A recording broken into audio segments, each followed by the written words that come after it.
Oke, bismillahirrahmanirrahim. Assalamualaikum warahmatullahi wabarakatuh.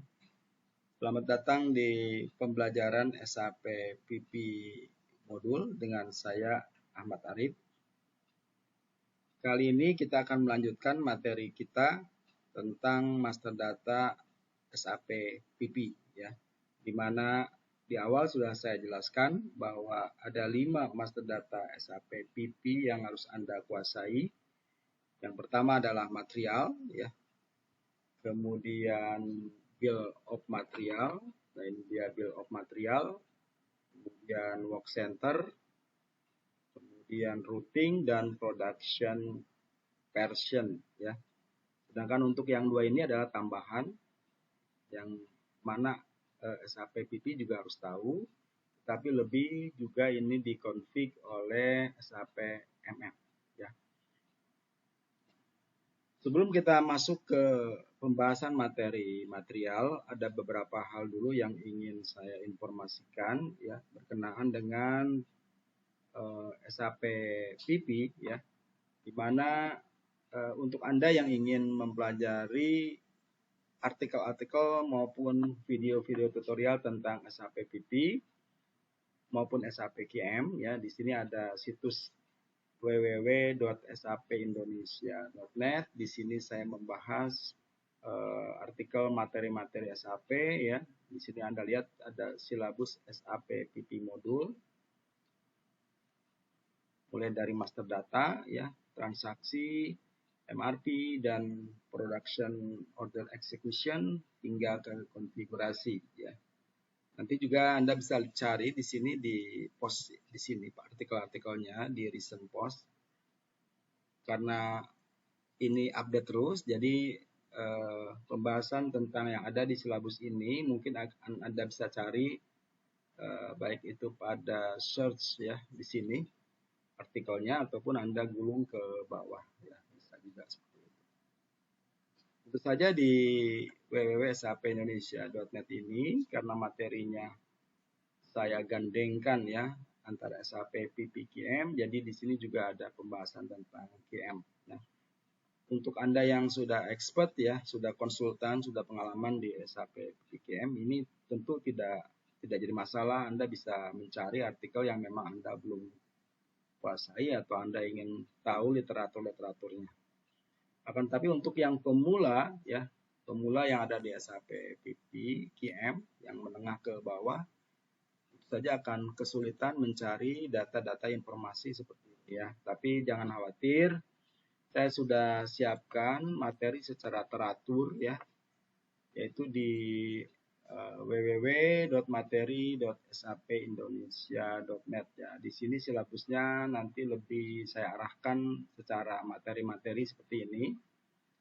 Seperti yang saya bahas sekarang overview SAP PP ya. Nah, nanti ada di sini nih kelengkapan materinya ada di sini tuh. Anda bisa juga download materinya ya. Nah, ini dari materi pertama sampai materi ke-24 ya. Selain ada config yang memang juga diarahkan oleh kita untuk menjadi konsultan ya. Jadi betul-betul nanti yang ngikutin saya diharapkan Anda juga bisa memahami konfigurasi karena memang itu yang dipakai di project-project gitu ya. Konsultan untuk bisa melakukan proses config. Oke, untuk QM nanti juga Anda bisa lihat di sini ada kursus SAP QM.wordpress.com. Tentu saja ini pun saya memberikan artikelnya secara random gitu ya. Kalau untuk yang lebih terarah nanti Anda bisa lihat di sini ya. Juga ada SAP MM dan juga ada SAP PPPI ya. Dan PP Others. Jadi di manufacturing ini, di SAP PP ini ada 3 model sebenarnya ya. Di sini juga saya bahas semua, mulai dari SAP Discrete Manufacturing yang ini, Production Order, kemudian ada lagi yang model PPPI, Process Industry, ini beda, dan yang terakhir adalah Repetitive Manufacturing ya, juga ada di sini. Ada masuk aja ke materi, dan di situ ada bahan-bahannya. Oke, kita akan melanjutkan overview kita tentang SAP PP ya, master data. Yang pertama adalah material. Agenda kita membahas material adalah pertama, kembali kita ke organisasi dari level untuk material ya, kita akan lihat lagi strukturnya. Kemudian material master view ya, kita akan lihat material yang ada di SAP itu pembagiannya seperti apa, pembagian organisasinya seperti apa. Kemudian yang terakhir adalah material master record yang ada di PP. Oke, yang pertama ini kita ulang lagi organisasi dari material ya. Yang pertama adalah klien ya. Pada saat pembuatan material dari timnya MM ya, dari timnya MM dia membuat satu material, maka urutan yang pertama adalah klien ya, di mana di klien ini, di level klien ini harus memasukkan kode material. Saya ulangi ya. Jadi pada saat pembuatan material adalah satu hal yang biasa ditentukan oleh konsultan MM adalah tipe dari material ya, tipe material, kemudian industrinya, model industri apa. Jadi dua itu, lalu kemudian dia akan masuk ke struktur yang paling atas adalah klien. Sebagai contoh misalnya material finished good ya. Material finished good di SAP biasa disebut dengan tipe materialnya adalah FERT ya, FERT gitu ya. Nah, itu di awal ditentukan tipe materialnya pada saat pembuatan material, apakah dia material finished good, apakah dia material raw material, atau packaging gitu kan, atau SFG. Nah, itu tipe-tipenya berbeda. Lalu masuk ke klien, di klien ini ya, kode numbering dari material, numbering dari kode material itu bisa ditentukan dengan dua cara, yaitu dengan model internal ya, ataupun yang eksternal. Jadi internal numbering adalah number yang sudah di setup oleh konsultan MM ya, dengan spesifikasi urutan yang sudah di setup, di config gitu ya, ditentukan. Sehingga pada saat dilakukan proses create pembuatan material, maka nomor numbering urut terakhir adalah mengikuti dari numberingnya internal penomoran barang gitu ya.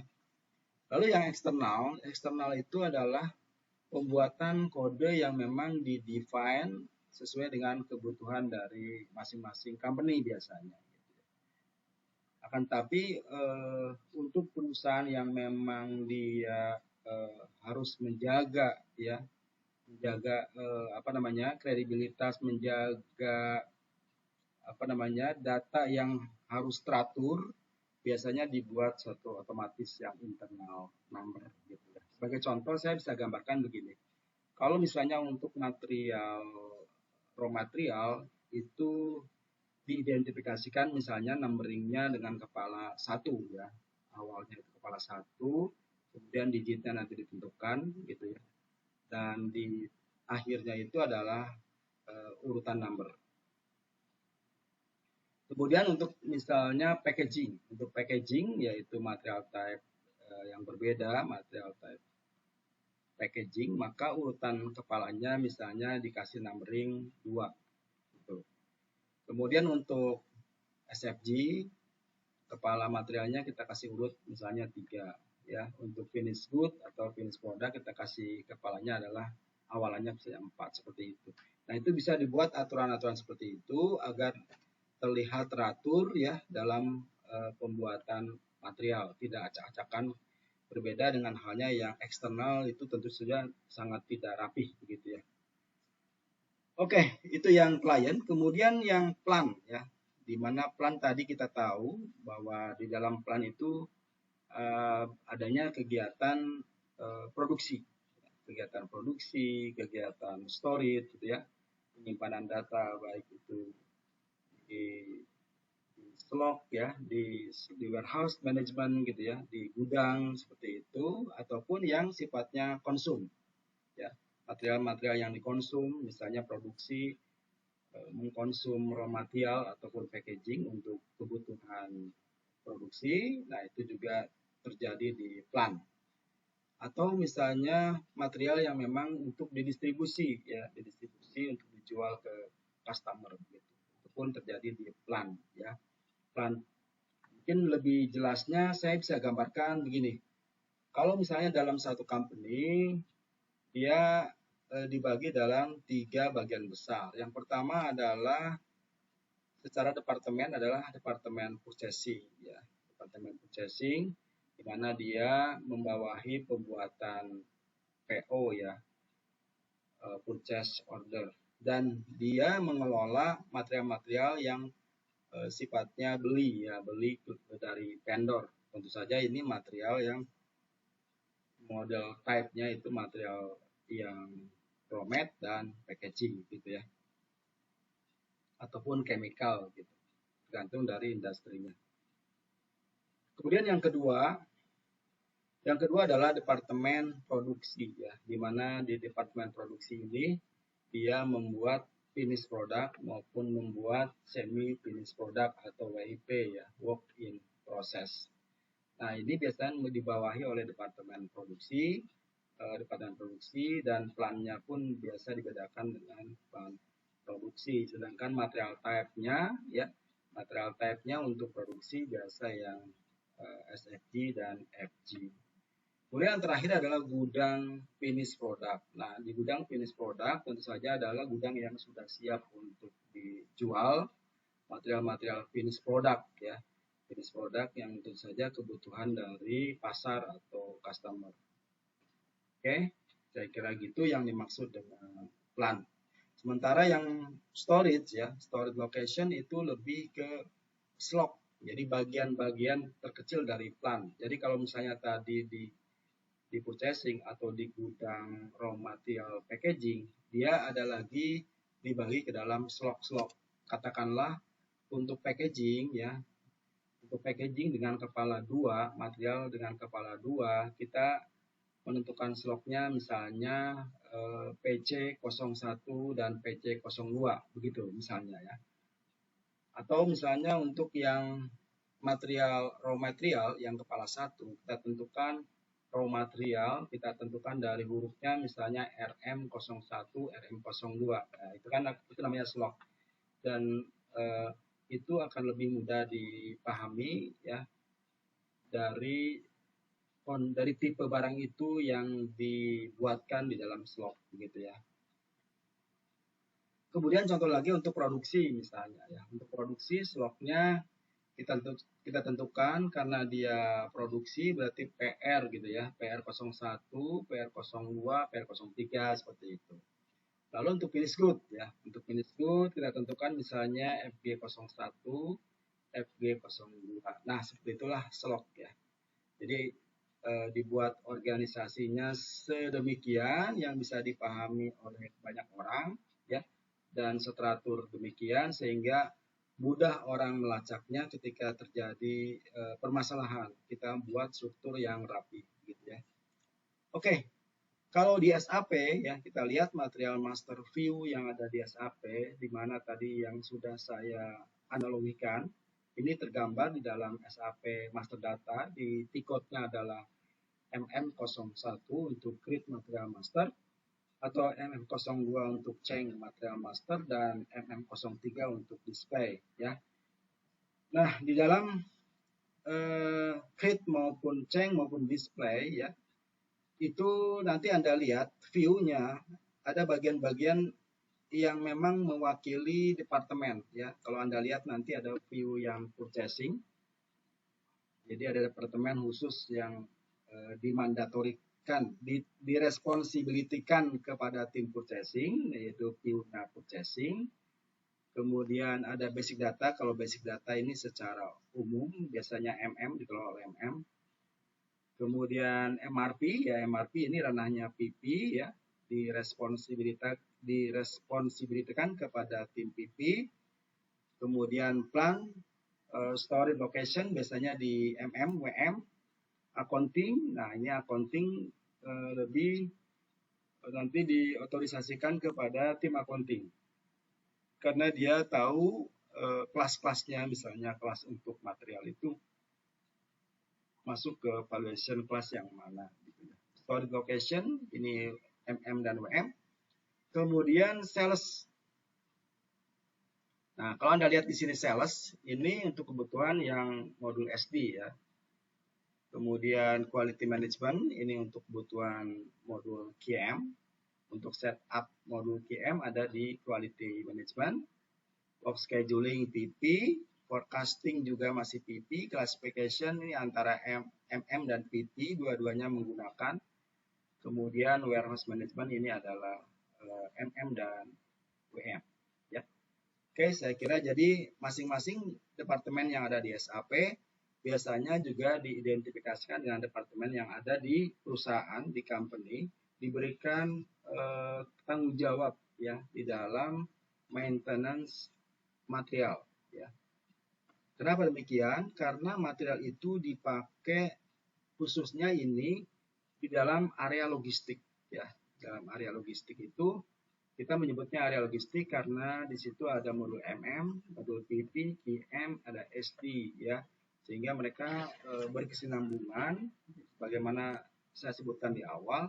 Di dalam pembuatan material itu mereka berkesinambungan, saling keterkaitan, tidak boleh juga tumpang tindih dalam otorisasi pengaturan departemennya. Ya, misalnya untuk sales untuk departemen SD itu tidak boleh dia melakukan proses otorisasi terhadap purchasing ya, karena bukan ranahnya dia dan ini pengaturannya nanti ada di sales sendiri gitu ya.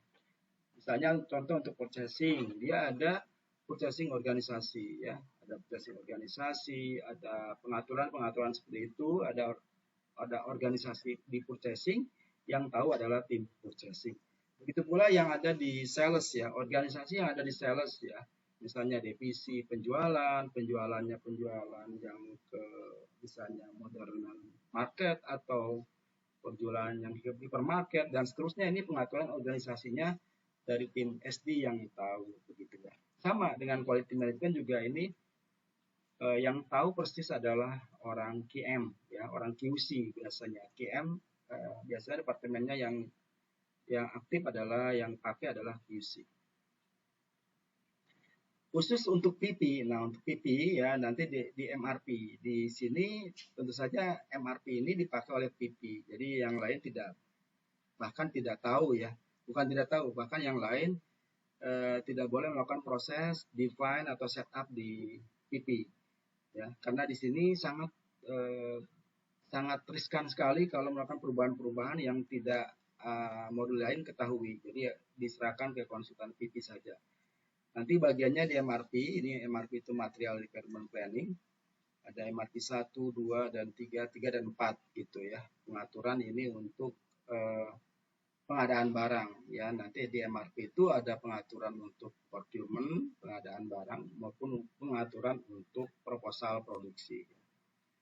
Kemudian work scheduling ya, work scheduling juga nanti di sini penentuan untuk di lapangan ya, di shop floor produksi, baik itu tim dari yang melaksanakan proses produksi. Oke, kita lihat lagi dari ini material master view-nya.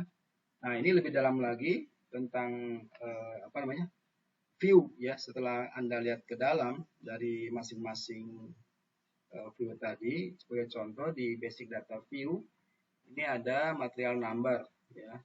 Tentu saja ada description ya. Description-nya bisa multilingual ya. Bisa bahasa Jerman ataupun bahasa Inggris gitu ya. Kemudian kemudian size, drawing data, ini indikator ya. Material is configurable, indikatornya itu material configurable atau bukan. Ini pembahasannya nanti di tingkat advance ya, yang material configurable. Secara standar biasanya sih bukan configurable. Kemudian kelas ya, ini juga kelas masih setupnya berbarengan dengan PP dan MM. Nanti ada yang kalau PP di 023, biasanya juga PT menggunakan 023 untuk batch ya. Kalau untuk material ini dia pakainya yang mm itu di 001.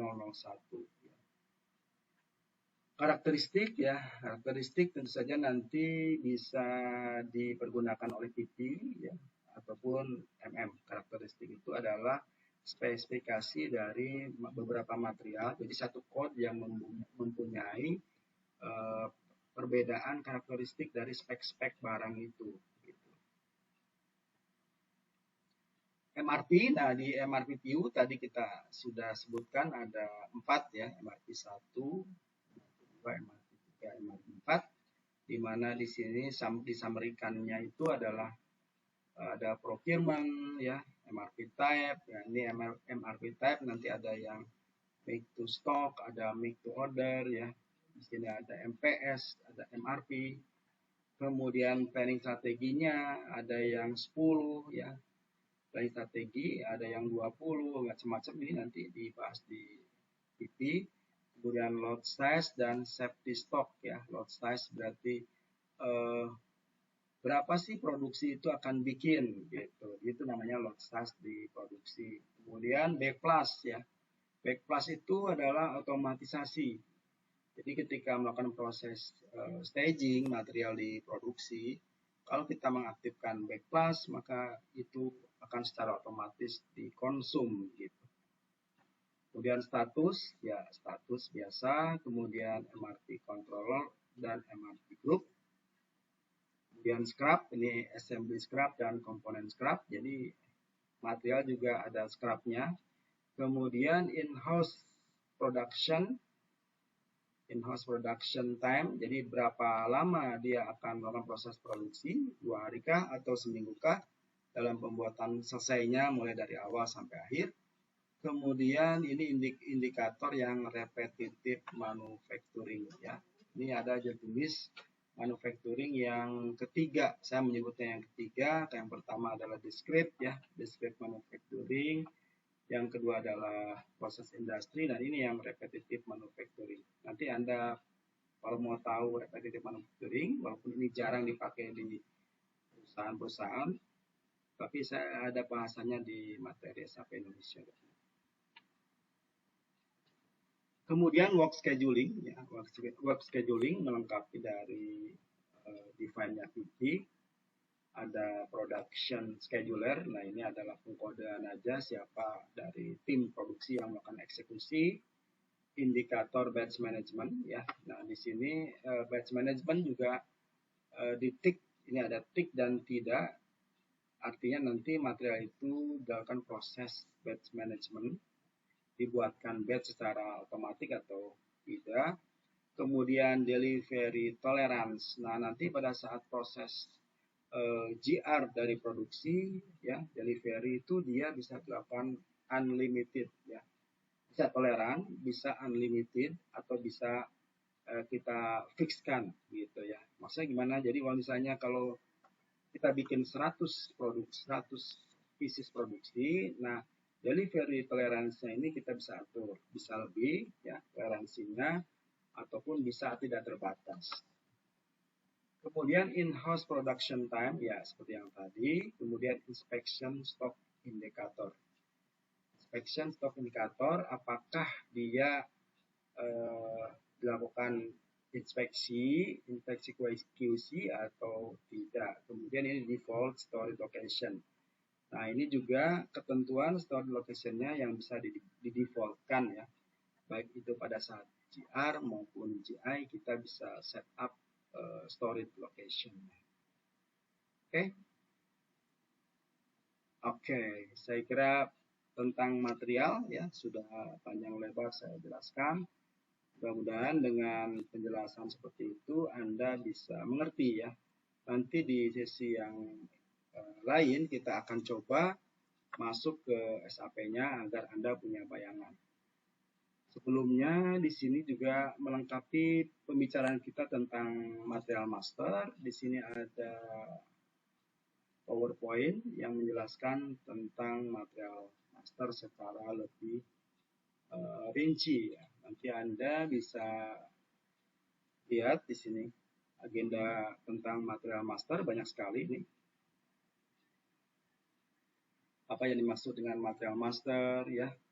Biar Anda tentu saja ini pengetahuan tentang material master bukan saja ini menjadi tanggung jawab MM, tapi juga semua modul harus tahu gitu. Khususnya kita di PP juga harus memahami konsep material master. Apa yang dimaksud dengan material type tadi kita sudah sebutkan ya. Material type ada material raw mat, packaging, semi finished product, dan finished product. Bagaimana cara membuatnya tadi juga kita sudah singgung dengan MM01 ya. 02 ini chainnya dan displaynya MM0. Material master organization level ya tadi juga sudah kita singgung. Kemudian extending material master, nah ini nanti pembahasan lebih dalam lagi ya. Nanti kalau Anda mengikuti kursus saya juga membahas tentang bagaimana cara mengextend ya, material master. Kemudian UOM di dalam material master. Nah ini satuan juga harus Anda pahami ya. Bagaimana cara membuat dia satuan dan bagaimana cara menghitung. Kalau dalam material master itu UOM itu misalnya ada satu produk ya, satu produk misalnya finish product, di mana di dalam satu kardus itu ada 12 pieces, ya kan? Ada 12 pieces. Nah itu jadi satu kardus adalah ada satu lusin. Nah di dalam UOM-nya kita bisa menentukan bahwa material itu adalah satu pieces sama dengan satu pieces sama dengan satu pieces, kemudian 12 pieces sama dengan satu box gitu. Atau kalau mau ditambahkan lagi satuan yang lain, misalnya ada juga satuan yang memang box dalam box ya, misalnya begitu. Ada inner box. Nah itu juga kita bisa setting di UOM itu. Misalnya contoh dalam satu pieces ada 4 ya, ada 4 inner box. Kemudian di dalam satu master box terdapat 6 inner box. Nah, kayak seperti itu ya. Jadi ada satuan inner di dalam box. Atau di akhir juga Anda bisa menambahkan misalnya satuannya dalam konversi ya. Misalnya satu roll ya. Satu roll itu sama dengan 1000 kilo ya, misalnya begitu. Nah, itu pun diatur di dalam unit of measure. Kemudian status ya. Status tentu saja material itu kita harus jadi material itu di SAP tidak bisa dihapus. Tetapi kita bisa menggunakan status ya. Apakah dia discontinue? Discontinue artinya material sudah tidak diproduksi lagi atau material non aktif gitu ya. Itu adanya di status. Tadi juga kita sudah singgung relevansi material dengan production planning ya. Kemudian juga material master report ya. Material master reportnya ini tentu saja biasanya MM yang tahu. Ini pembahasannya nanti saya sekilas saja ya. Karena ini nanti Anda dapatkan di materi SAP Indonesia.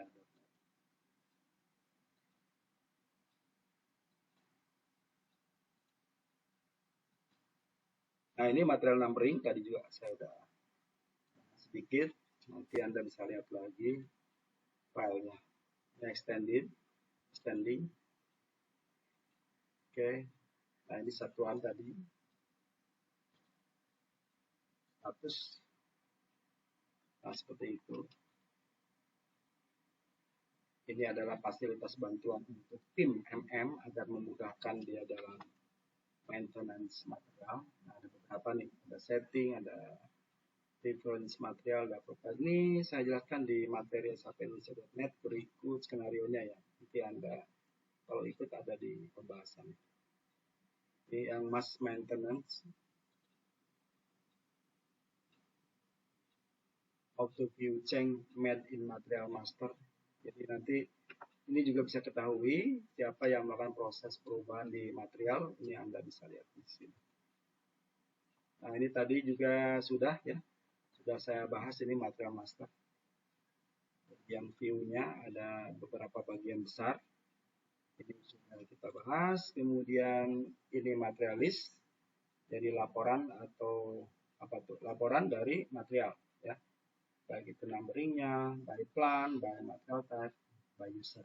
Jadi Anda nanti bisa lihat dengan tikot yang ada di MM, bisa lihat list material siapa yang buat, ada berapa banyak material type, ada yang by plan.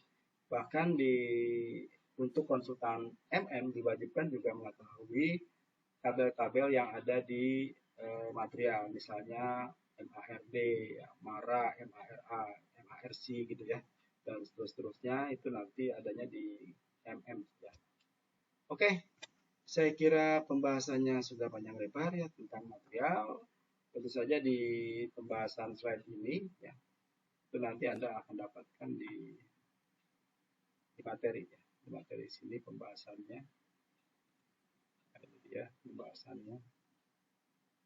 Saya jelaskan juga berikut skenario-nya ya. Di material master. Oke, itu dulu ya tentang master data dari SAP PP yang pertama, yaitu adalah material master. Kita akan lanjut di video tutorial berikutnya tentang material master yang kedua adalah bill of material. Oke, terima kasih atas perhatiannya. Mohon maaf bila ada kata-kata yang salah. Saya Ahmad Arif. Sampai jumpa di video tutorial berikutnya. Assalamualaikum warahmatullahi wabarakatuh.